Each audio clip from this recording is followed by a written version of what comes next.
About a week ago, our former Prime Minister Tony Blair put in a call to Colonel Qaddafi.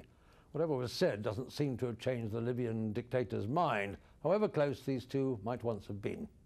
Under Blair's premiership, Qaddafi was almost rehabilitated as a respectable foreign leader. Only a couple of years ago, in return for renouncing terrorism, Britain offered to train the Colonel's special forces, the very people who are now keeping this murderous madman in power. Not that the reputations of very many other British political leaders have been enhanced by close contact with the Colonel.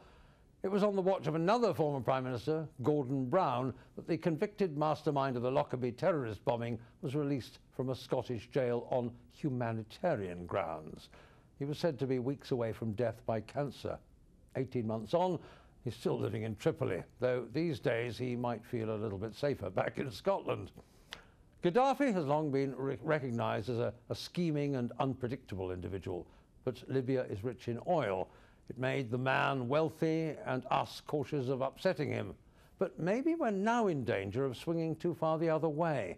The language of the current British government has become hostile, and its verbal eagerness to get involved militarily is in stark contrast to the public caution expressed from the American administration. There was also the slightly disagreeable sight of our new Prime Minister David Cameron on his recent Middle Eastern tour, just as the there he was, preaching peace with open arms by a delegation of British open arms dealers.